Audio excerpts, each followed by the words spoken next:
So, what can 6 episodes of covering affordable housing teach you? Apparently, a lot. We've been to India, we have been to the US, we've been to back to the UK and covering different aspects of what it means when we say affordable housing. We didn't just hit finance, we also reached out to other topics that are a bit radical. Imagine blockchain technology and affordable housing. Welcome to our wrap up episode of the Affordable Housing Miniseries. And yes, guys, I'm the host today, and I have Richard and Dan. Hi, Richard. Hello. Hey Favor, how you doing? Fine, thank you. Dan, so nice having you. We've not seen you since, I believe, the first episode. So we're very happy to have you back sitting on the seats with us today. And we're really excited about this conversation. How are both of you feeling? It's great. I've been listening back to the episodes, and what a fantastic mini-series that has been developed. It's really great to see over the past 6 episodes. As you said, we've met people from all different corners of the world, all bringing some vital things to the table. They're not just offering ideas, but as we say at Flywheel, they're planting seeds. And together they show us what it will take to grow something real and lasting, I hope. Yeah, that was really profound, Dan. Yes, how about you, Richard? How are you feeling? Well, look, it's nice to come to the end of the Affordable Housing Miniseries. Not because I want it to end, but because if there's a degree of satisfaction in having looked at the 6 different topics that we did during the series, and there's an, did we set out to, how do we fully understand all the issues in affordable housing? I don't think we probably do, but I think we have a much better idea of the what Donald Rumsfeld used to call the unknown unknowns. I think we have fewer unknown unknowns now, and I think we have a lot of areas where we think, yeah, there probably needs to be a bit of further examination to understand better. But yeah, I mean, it's been fascinating to be able to do these deep dives on different aspects of the affordable housing ecosystem. I couldn't agree I think more. Oh, I sorry, think go ahead, what Dan. has come out really for me is that to build truly affordable and dignified housing, it's not a result of one silver bullet, is it? I think it's that product of the ecosystem that we keep talking about, this intricate system of parts depending on each other, feeding each other, but it has to be nurtured. So it'd be really good to look back at what we heard and bring that together. Well, just to jump in there, Dan, I think that's a really good point and very much in the spirit of the approach we take at Flywheel Economics, which is to look at the ecosystem, treat economies as ecosystems, treat sectors as ecosystems. Unfortunately, that doesn't always match with what politicians like to do, right? Which is make a grand announcement on a silver bullet that can solve the problem. Do you want to talk a little bit about the UK situation and one of the articles you wrote recently on that kind of theme? Yeah, absolutely. We've had a look at the what's been going on in the UK, and the Labour government have pledged £39 billion to the housing crisis here in the UK. And what we've realised is that the UK housing crisis is not a lack of parts. We have the land, the builders, the lenders, and the population are there ready to move. It's very similar to the Deep South, which we've touched on in this podcast. Yet the systems connecting each other and these elements are neglected and tangled. It's often shutting out the smaller developers. Land remains hoarded or inaccessible by planning delays that the government are part of the issue there, and councils. But yeah, as we've been saying, it's very much comes down to the ecosystem not being tended.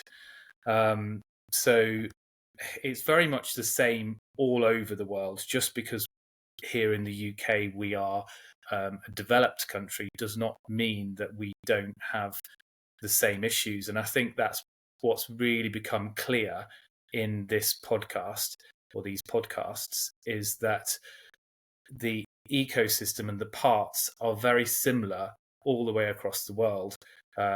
Land reform needs to be addressed. Support for developers and the builders themselves, the affordable financial models, and then community-led mechanisms that builds trust with the people, and then early investment into infrastructure and transport and schools and services. These are all really critical things that are going to enable us to build something sustainable. Thank you, Dan. And I think, just as Richard said, not just politicians that tend towards silver bullets, even people too.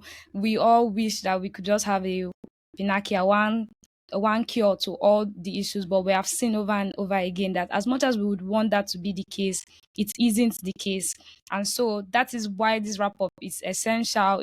It's a lesson learning process for us at Flywheel Economics, but we also hope for our listeners that we're able to look back at some of the biggest moments from the episode.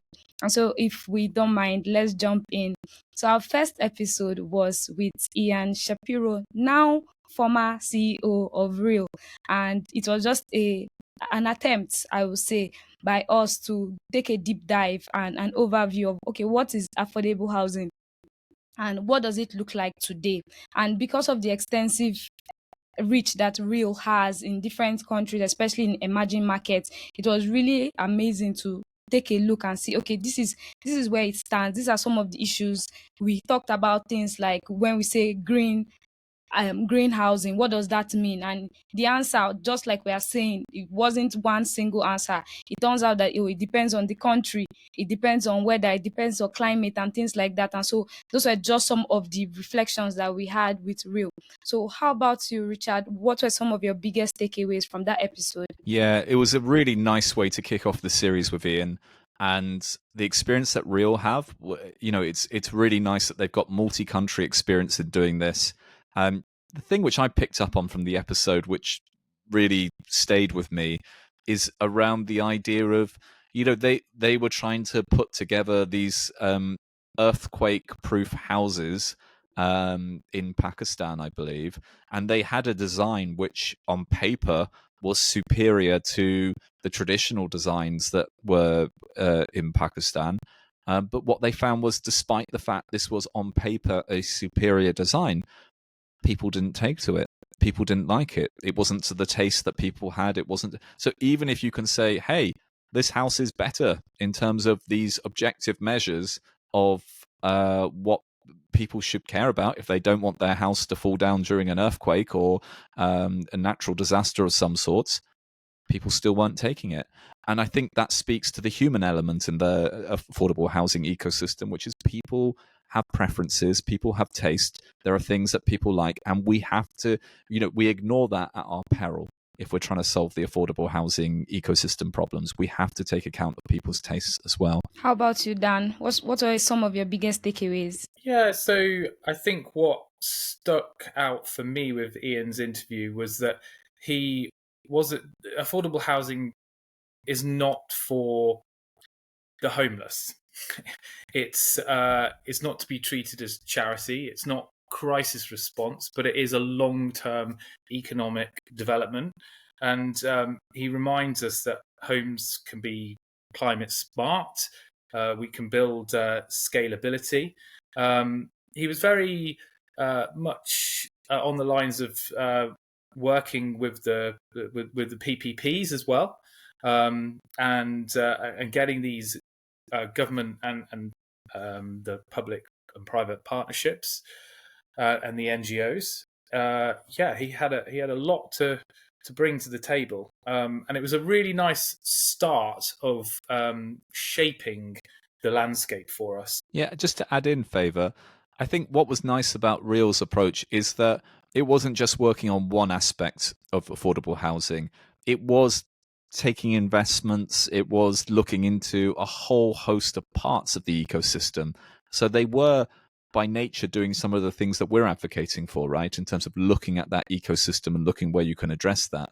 And I think some of those things came through, for example, when they were able to invest in companies like synthesise that we'll go into for episode 2.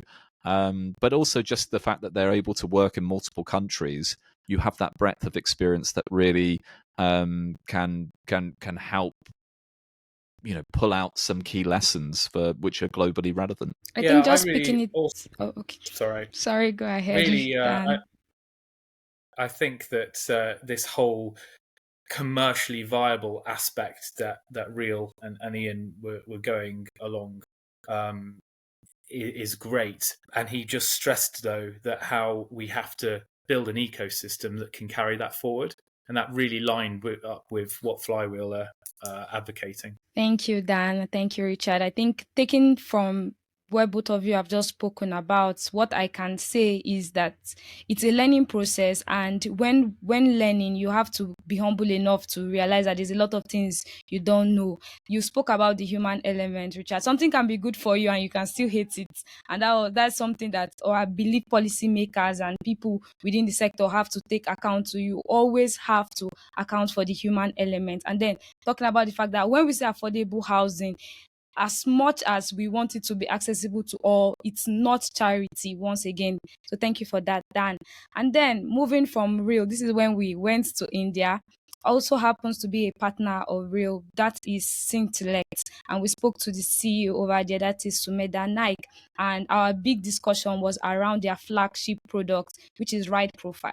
So basically, Right Profile, as we remember from that episode, uses AI and machine learning to build a three-dimensional profile of informal sector workers. These are people that ordinarily, when they approach banks asking for loans in order to get houses, might likely be rejected because they do not have the kind of documentation, the deep dive documents that banks request for. And not because they do not have the money or they are not able to pay back, but they are not able to represent themselves in the way that the banks can take that kind of risk on them. But that is where Synthselect and Right Profile comes in. And then that brought another dimension for us, because when we are saying affordable housing, we definitely have to discuss the informal sector.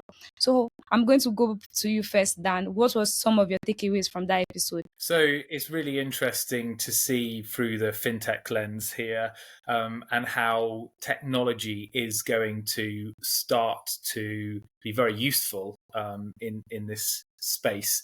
I think she's giving life to this invisible population of millions who are unbanked, informal workers, but creditworthy.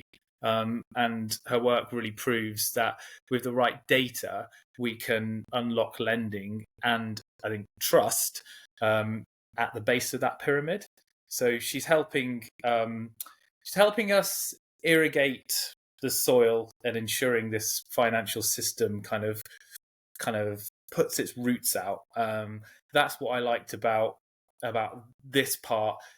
It's the technology that's really interesting about how what technology can do to support this system. Thank you, Dan. And I'm enjoying all the references to gardening. Over to you, Richard. Thank you, Favor.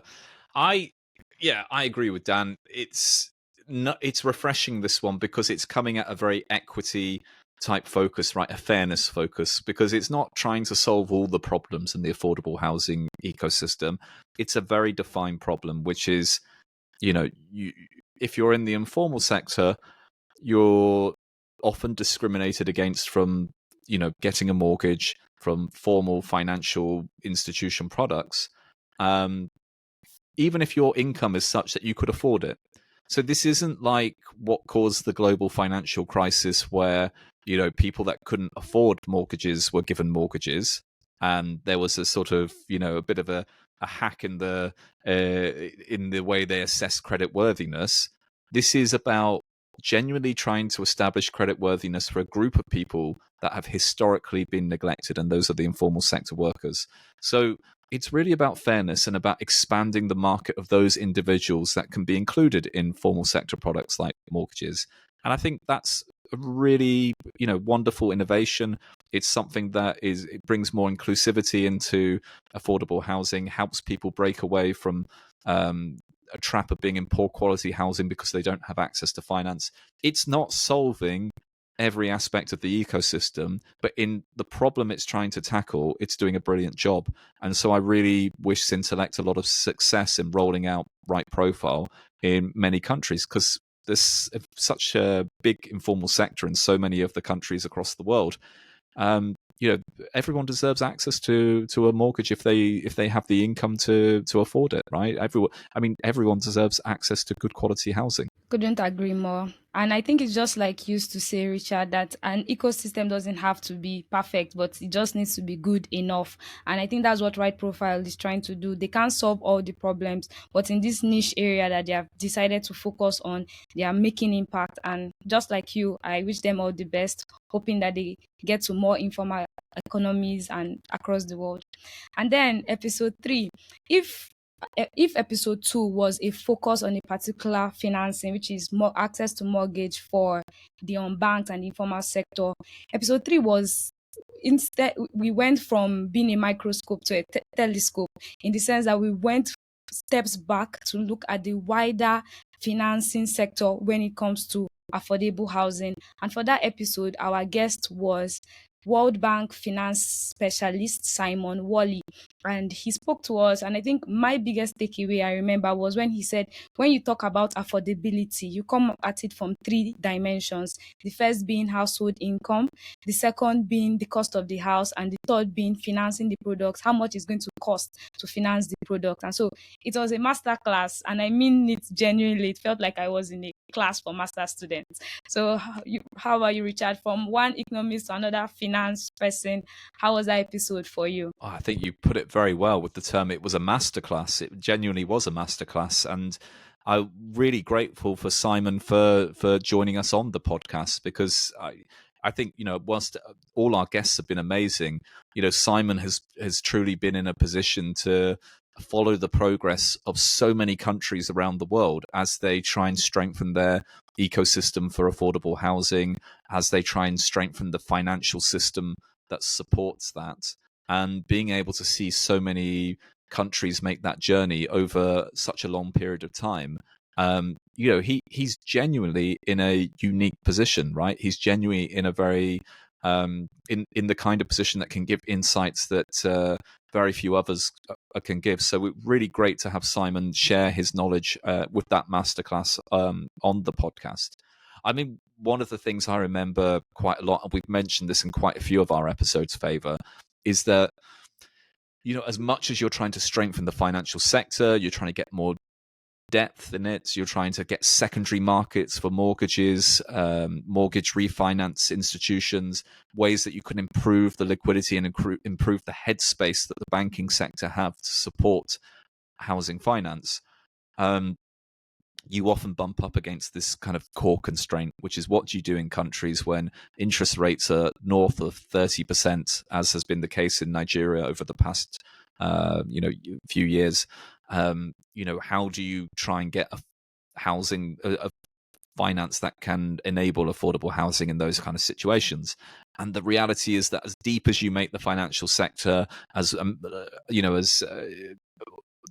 the amazing range of products and innovations that you can come up with, it's very difficult to overcome that economic challenge of interest rates just being high. Long term, whilst you can have some short-term fixes, longer term, countries really have to get that macroeconomic stability and those interest rates down to reasonable levels in order to be able to take housing to scale. Because, it just doesn't add up, right? If you've got a 30% base interest rate from your central bank, you can have some schemes where you're getting less than 10% interest rates on a mortgage, but for every mortgage they're giving out from these schemes, they're making a loss, right? They're effectively foregoing interest that they could be getting from a government bond or whatever. So it's always going to be a limit as to how much you can scale affordable housing.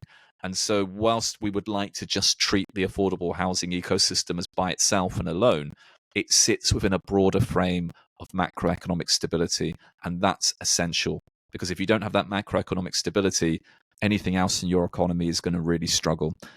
So I think for me, as an economist, hearing what Simon was saying, the big takeaway was we can do lots in the financial sector for affordable housing, but you still have to have that macroeconomic stability as that primary variable that sits above it all. Thank you, Richard. Dan? Well, it was like having the man in the moon, or the man on the moon, on the podcast. He was looking down over the world.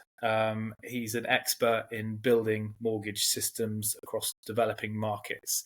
And it was really insightful to hear his take on it. And the main thing that I took away was just his positivity on it. And the fact that he, after many, many years of working in this space, is still extremely positive about making a difference and in the space and in the market. And that for me is fantastic, because I think we need positivity to enable this system to grow. He is very interesting in that, like you said, Richard, with the interest rates, we can tackle this problem, and I think that, going back to the gardening world, I think the likes of Simon are the gardeners that are quietly tending. Yeah, absolutely. And maybe, you see, if Simon is the gardener who's quietly tending the financial sector, when we talk about some of the interest rates in countries, maybe that's the sunlight, maybe that's the rain, maybe that's the thing that you need. And if you don't have it, there's not, it doesn't matter how much you tend that financial sector, you're not going to get growth because you're not getting water or you're not getting sunlight. So maybe that's a sort of analogy there for why having reasonable interest rates in the country is such a critical ingredient in the affordable housing market. Absolutely, yeah. I think also with the positivity of someone like Simon, I think in industries, it's not just this one. In all industries, there tends to be a when you get burnt and things don't go the way that you wish it to, that you fall back and cease to try. And it is only with new energy and new blood that systems improve. But when you've got someone with that experience like Simon feeding in that positivity to the other gardeners, that we're going to see results. Thank you both. And I think it's just like you have said in a previous episode, Richard, that when it comes to things like micro and macroeconomics, it might not be the cutest part, might not be, nobody is saying, oh, it might not be the most interesting part, but it's extremely crucial. And policymakers need to get that right so that the tending can actually work. And like Dan said, if an expert is this optimistic, I think it means that we too can be optimistic. It means that what we are hoping to see within affordable housing is possible, but we need to put in that work. Okay, so this was when we now went to a non-traditional part. So we're talking about the finance, we have seen how it is, and then we decided, okay, how about NFTs? How about blockchain technology? Because when you hear blockchain technology, the first thing that comes to mind is cryptocurrency or NFTs. And then we had Glenn Jordan of Empower sit down with us and let us know, it turns out blockchain technology can have a place in the affordable housing sector. And I think the most interesting thing for me from that interview we had with Glenn was just his ability as an entrepreneur, I would say, to pivot, because they did start, after all, using NFTs within the affordable housing sector until they realized, oh, this wasn't working. And then, like any good entrepreneur, it was like, okay, what else can we do? And that was how they wanted to see, how can we, in a way, create an alternative to the traditional mortgage system using blockchain technology. And that speaks to the fact that we have talked about things like finance, we have talked about the thing, and we're going to talk about government shortly. But another aspect that must be present in the affordable housing ecosystem is definitely innovation. What were your thoughts, Dan? Yeah, so coming into the podcast, or before the podcast, I really had not much knowledge about this at all, blockchain. and NFTs. It was all new to me, but very much you can see how the decentralization of it, and how using blockchain as a rent-to-own model can create new channels where the traditional ones have failed. And he's helping. I think he's helping it grow sideways and finding a way through perhaps the cracks, really. And I really like that he's exploring this new world, because where the system is broken, it's not about fixing it, it's about trying to work alongside it. And I think that's what he's doing really, really well. I wish him a lot of luck in this space, because if he can make it work, it will be phenomenal. Thank you, Dan. Richard? Yeah, I really like Glenn. For what you said, Favor, in terms of his entrepreneurial approach, his ability to pivot. But I think maybe speaking to Dan's earlier point about Simon, just a really positive person working in the space trying to solve problems that people face. I remember the motivation story he gave, which was wonderful, when he was talking about these people living in some of the slum areas. I think whether it was in Zimbabwe, was it in Zimbabwe he was speaking, or Mozambique? Mozambique, I believe. Mozambique, just like people paying more in rent for very poor quality conditions, like slum housing, right? And with that money that they were paying in rent, they could actually be paying off mortgage on much better quality housing.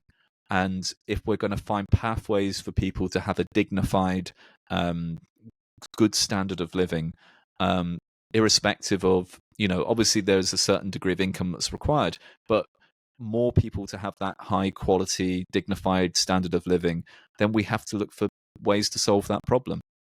Syntellect is one, and Glenn is offering another type of solution as well, using blockchain as the basis for these pay-as-you-go mortgages. Glenn has got a really hard job, because whenever, for the majority of us, not all of us, but for the majority of us, when we hear blockchain and NFTs, our eyes sort of glaze over a bit and we think it's a magic black box where we're not quite sure what's going on, and we're a bit suspicious because we've heard of crypto scams and things like that. But the more I spoke with Glenn, the more I understood, okay, there's quite a strong underlying logic of what he's trying to do here. It's not going to solve all the issues in the ecosystem. It's not trying to solve all the issues in the ecosystem, but it is offering another product which enables people who perhaps have incomes which are not steady incomes to be able to access the finance to get into the housing, get into good standard affordable housing. So he's got a hard job, because he's got to sell this to policymakers. He's got to sell this to regulators who are normally super conservative, super risk-averse individuals. And he's got to be able to sell this and say, look, there's room for this space, for this product. We can get investment in to support this. And that's a really difficult sell. But one thing which I took away from the interview with Glenn is he's a great salesman.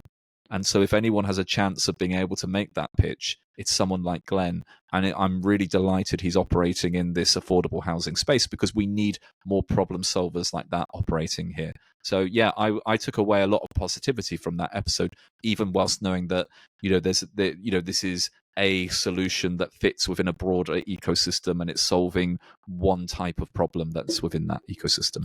So one thing that came up in the first episode with Ian was that this space is not overwhelmed with players, and he was trying to encourage and welcome new people into the space. And from what you were just saying there, Richard, people like Glenn need the support. And I think what actually needs to happen is people join forces, partnerships, coming together. And I think that is the only way that this ecosystem is going to work. I don't think it's Glenn going off and doing his thing, Ian doing his thing, and everyone being separate. It's very much needs to come together and draw off each and everyone's knowledge. Thank you, Dan. And just to jump on the gardening references, when a gardener is in his garden and he's saying, okay, this isn't working. How can I pivot? How can I nurture my surrounding better? And I think that's exactly what Glenn is doing. And Richard said it best. He has his work cut out for him, but I'm confident. I want to join people like Simon to be confident and say, if our policymakers want to see change happen, they have to be open to non-traditional ideas. And one of the questions we asked Glenn, I remember, was saying, oh, that people are quick to jump on new technologies. So why blockchain? Why do we even need blockchain? And I remember him answering that that's true. People are quick to say, okay, what's the next big thing? But this isn't what is happening here at all. It's about, okay, yes, there is a new technology, it can be utilized, and we want to deploy it to say, okay, where the traditional markets are not able to make room for these people, they shouldn't just be left out in the rain, but we can actually make space for them. So thank you very much, Glenn. That was a really unique episode. And then we went next to a CEO with Altair, that is Olu Olariwaju. Olu's comments and Olu's thoughts were particularly intriguing because they came from it's like we moved from a non-traditional view of affordable housing to a more traditional view. In terms, we're talking about the place of government, the place of policies. And I will not forget his statement unequivocally. Olu said that when it comes to leadership, when it comes to who should take that front row seat, it has to be the government. And yeah, what were your thoughts, Dan? Yeah, so exactly that. That was my main takeaway from it, was that he was very much along the lines of the government need to take responsibility.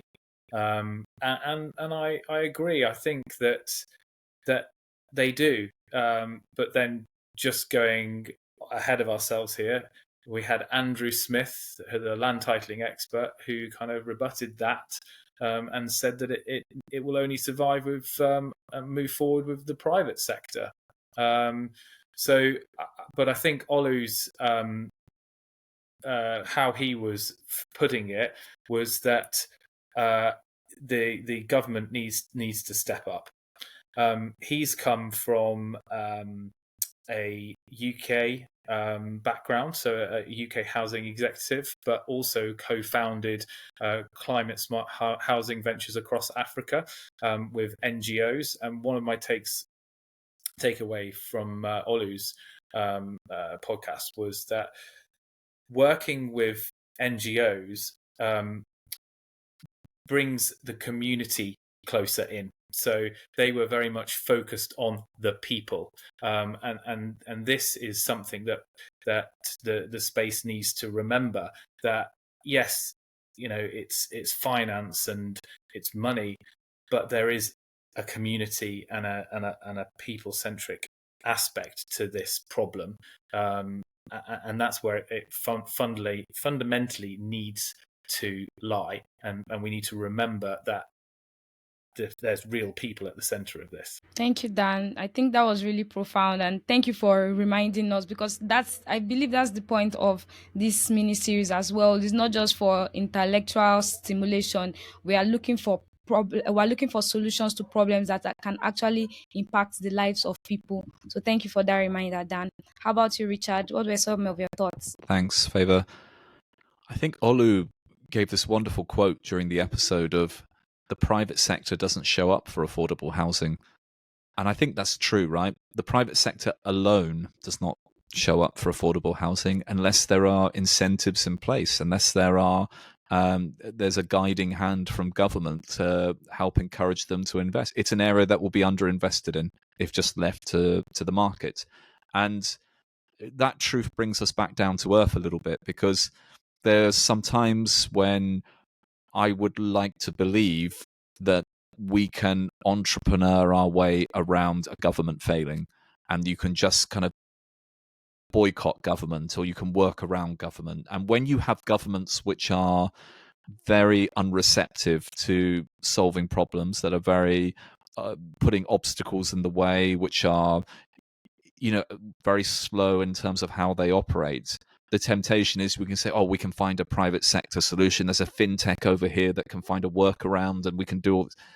And you can do workarounds, and they can work to a certain degree. But ultimately, if you're going to get affordable housing at scale, the government needs to be on board, and they need to play some sort of leadership role, some sort of facilitation role, and some sort of incentive role to get the private sector in. So it's not, oh, it's government, no, it's the private sector, no, it's government. It's not a sort of, it's just as Dan was saying earlier about the various players in the space. It's about working together. It's about that collaboration and making sure all parts of the ecosystem are functioning. And so Olu, what he does really nicely in that episode is remind us the importance of the government and the not-for-profit space, as Dan mentions as well, bringing community in as well. So lots to take away from that episode, and a really nice reminder of the importance of the different players in the ecosystem. I think we just need to, what I was trying to say, which mirrors that exactly, is that although Olu and Andrew had differing thoughts on that matter, I think we have to remember that the government and the private sector are just two players in the ecosystem. And what we've been saying throughout this whole thing, if the parts don't work together, it is not going to work. Thank you, Dan. And just on the role of governments, we've talked about Synthellect and we've talked about Empower with Glenn Jordan. But let's just imagine those two organizations. Synthellect approaches the banks and say, oh, we have a way for the unbanked, we have a way for the informal sector, and banks are like, no. And because banks represent a part of the government's role, the institution, or Empower comes to a country and say, okay, let's do that. And the regulations are like, no. So it's very important that government plays a pivotal role within the affordable housing ecosystem, because they have that power to, even if they are not the ones directly involved, but they can stifle growth. And so that's why it's important that they play that leadership role, see themselves as gardeners, as Richard would say.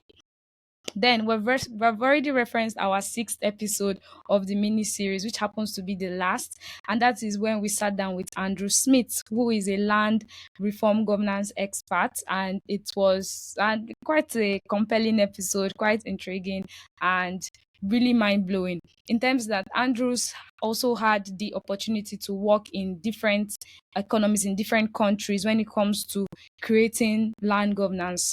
And he talked about the fact that one thing people don't know is, just like we were saying earlier, we want to find silver bullet. So once we say, oh, we've totally drawn red squares and everybody has a land title, and he's like, oh yes, let's celebrate. And he's like, he's the guy that's saying, whoa, stop right there. There's more to it. It's not, we can't just celebrate, we can't just be settled, we can't just be happy with saying, oh, here everybody has a piece of paper, because apparently sometimes they are not worth the paper that they have been printed on. And those were just some of the things that we discussed with Andrew. So I'm going to go to Dan first. Dan, what are some of your biggest takeaways from that episode? So he obviously focused on land titling, but it kind of really brought us down to earth, quite literally, because without the land and without those formal rights, the rest won't really stand up, will it? So he reminded us that a home isn't just a shelter, it's security and dignity, and the legal foundation on which everything else is built. Now, the issue that kind of came up there is I didn't realise how big a deal this was in the Deep South. Now, land titles are very fragmented across these developing countries, and most of the time a land title does not exist. But without a land title, we can't really get finance. So Andrew really kind of talked us through the implications of the land titling. He did put some positive spin on it, but I think he really showed that there's a huge amount of work to be done in this space to enable the financing to take over and facilitate the building of these affordable houses. Yeah, I think, Dan, building on that, I mean, I've been guilty in the past when we've had some of our big programs in Nigeria, one with which Andrew worked on, of thinking that you get the land title and then suddenly all the problems are solved.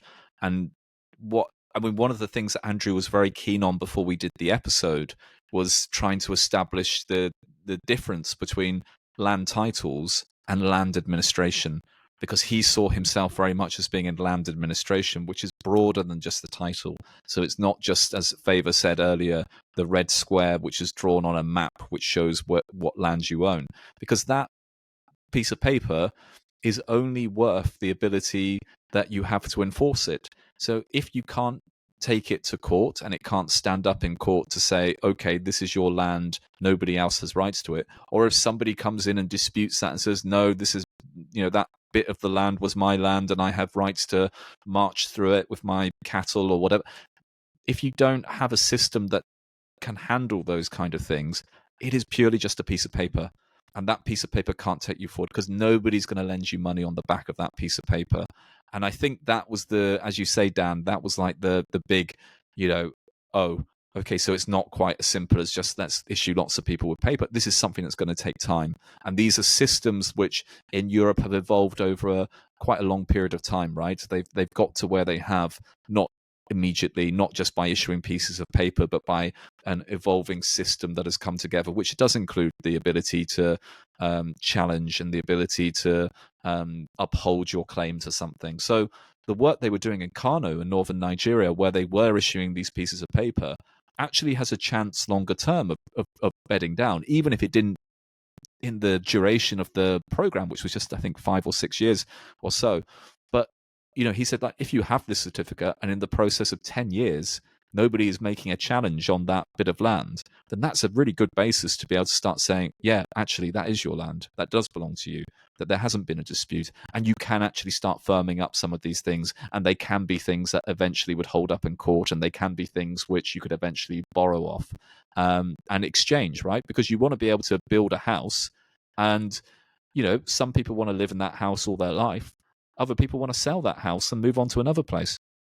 But if you don't have very clear land titles, it really makes it difficult to then sell that on to someone else, because what's their security? Maybe they're not children from that land. Maybe they're not people who grew up around that area. What's their ability to be able to assert their ownership? So, look, it was an absolutely fascinating area. And yes, it was a bit, it's complicated, but that's the reality, all right? And we can pretend that issuing pieces of paper solves all that problems, but it doesn't. And we've got to work with a longer term plan in place. I think that's it. I think it was one of the more negative podcasts in terms of, oh, this is a shame. This could take a lot of work and a lot of time. Maybe this is the stumbling block. But I think we've got to look at it as this is the oak tree, of the garden. And actually that oak tree is going to provide huge amounts of shade, for example.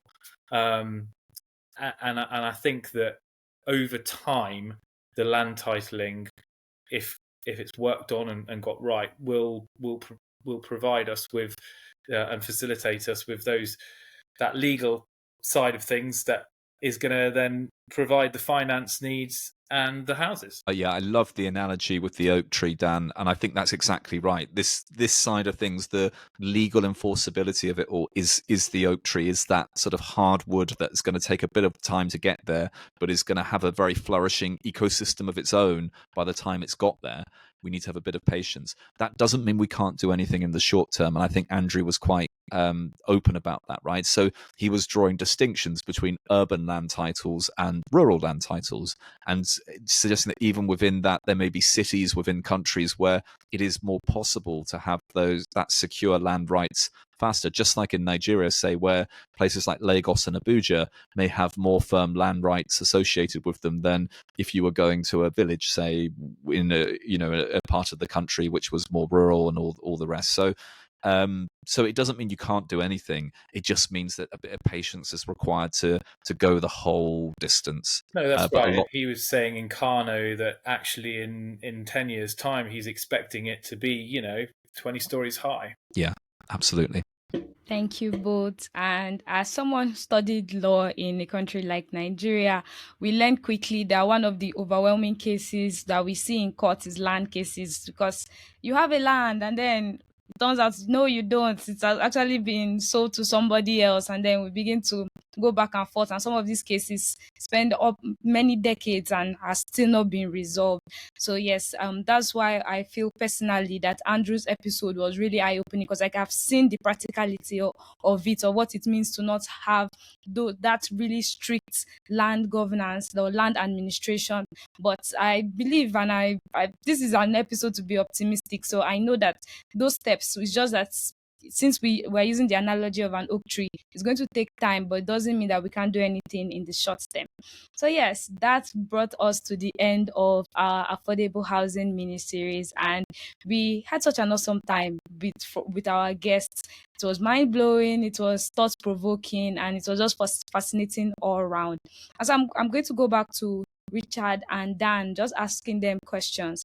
That you believe that what we set out to do as an affordable housing mini series, if we have been successful? Number one, what did we set out to do? And number two, do you believe that we were successful?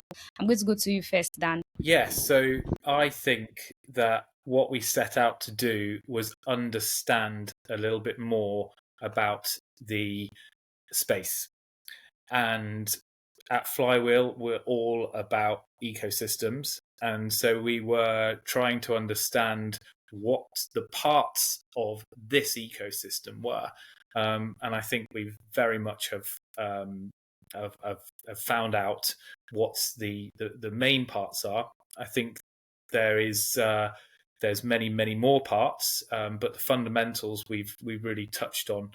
So I think we've gained a lot of useful insight out of this mini series. I think it's been very successful. Thank you, Dan. I would agree. How about you, Richard? Yeah, I think, two objectives, right? When we set out to do this, one was around understanding the ecosystem, as Dan says, and then the other is around how can we help take affordable housing to scale around the world, which is ultimately what we want to see. We want to see that transformation. And I think we have a bit of a sense, there's always a kind of, further research is required, and, that kind of cop out that, academics will always have at the end of their article, more further research is required here. And I think that's true. But at the same time, I think we have a much better idea of the shape of what the solution looks like. And it's not you need a hammer. It's not you need a screwdriver. It's multifaceted. You need a whole toolkit in order to really make progress on taking housing to affordable housing to scale. And I think we've seen, as Dan mentions, the different elements that are there. Yes, there's definitely space for us to understand a bit more about each of those areas. But I think we know the sort of the shape of the solution now, which is great. And I think we know it enough to know when policies are being launched, the degree to which they're going to be able to make a difference or not, or the degree to which they may potentially fall flat, maybe just because they end up giving developers a lot of money, which, isn't really addressing the issue at the heart of things. Or, I think we get a sense of what the solution looks like. And for me as well, it's really taught me that this space is very people-centric. There's a lot of community needs involved, and we can't forget that when we're tackling the project or the projects. I wrote down listen, support, fund, connect, and protect. And I think those words kind of resonate with that spirit of people. And although it is businesses, and like Ian said at the beginning, it has to work financially for everybody, it is about people. I would just add on another reflection, Favour, which is about people, but it's about the people who are kind of working in this space at the moment. And I took a lot of positive hope around the future for solving this, knowing that there are people who are working on these issues. There are people who are trying to solve aspects of the affordable housing ecosystem. There's great innovation going on.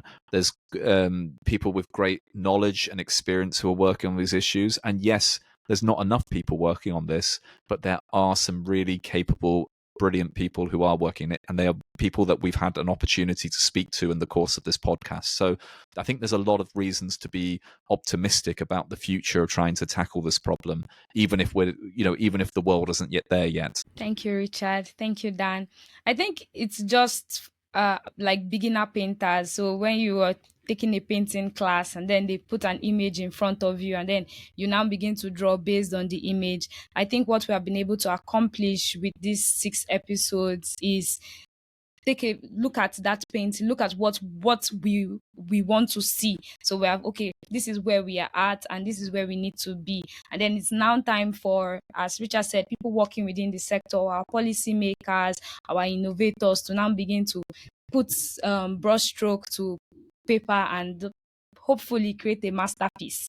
So yes, it's been an awesome ride and I've enjoyed every single one of the episode, and it's a bit nostalgic to be sitting here today, but no, I'm not going to tear up or anything. So yes, it's been an awesome episode so far. So I don't know if we have final reflections from Richard or Dan. I'll just say that from my side, I'm looking forward to doing a series 2 on this, because I feel like we've got the shape of things, but I think to bring this into high definition, there may be some further episodes we need to do in the future. So good to conclude the series now, but I certainly have appetite for a season 2 in the future. Yeah, I think as I said, we've touched on a lot of the parts, maybe the main parts in the ecosystem, but there is still a lot more to talk about. We didn't really talk about the construction element and the modern methods of construction. And we also didn't talk about the needs of the people very much. We did touch on it with Ian in the first episode, but I'd like to go deeper into that. But just a real final kind of roundup, really. I think we need to stop looking for a silver bullet, as I mentioned before, and start looking at the deep interconnecting problem, and tend to the garden, as we keep saying. And that means patience, partnerships, tech built with care, like Glenn and Synthselect doing, and policies with a long view, and then land, but with trust and justice. And then right at the center of it, we have to remember the millions of people. Thank you very much, Dan. So I think those are profound, really profound words, Dan. That was really profound. So yes, thank you very much. So thank you to Ian Shapiro, thank you to Sumeda Naik, thank you to Simon Wally, thank you very much to Glenn Jordan, thank you to Olu Olarewaju, and thank you to Andrew Smith. It's been amazing. And then of course, thank you to Richard O, and thank you to Daniel Simpkins. It's amazing. Don't think I could have done this without the both of you. It's been an amazing journey, and as we have said, we've learned a lot, not just to reflect, but also to take back and to rethink. And just as Richard and Daniel hinted at, we are looking forward to a season 2 of our mini series. But until then, this is where we are stopping with the Affordable Housing Mini Series. It's been a humbling ride because it's taught us to pause and to rethink the things that we thought that we already knew. And at the same time, it's been a ride of hope because we learned that we can be optimistic, that change is possible, and the things that we want to see, that we're going to get to see them. So to our dear listeners, thank you very much for coming on this journey with us from episode 1 down to this final 7th episode. And you know what they say, 7 is the number of perfection, the number of completion. And so we're happy to be ending right here. I would invite you to continue to come on this journey with us, because we're not done. We may be done with the part 1 of the Affordable Housing Mini Series, but we also cover a lot of fascinating topics here at the Flywheel Economics podcast. So I encourage you to check out our other episodes and subscribe so you can get to listen to the other episodes that we will be producing. And if you are interested in sharing your thoughts with us, because we're interested in listening, you can head over to our social media. Our handle is Flywheel Economics on X, Instagram, LinkedIn, and Facebook. And in case you are interested in reading the topics that we cover, because we write a lot on our website, flywheeleconomics.com, is the name. Thank you very much again. Thank you once again to my host, Richard, and my fellow co host, Daniel. It's been amazing. And to our dear listeners, until next time, this has been the Flywheel Economics podcast.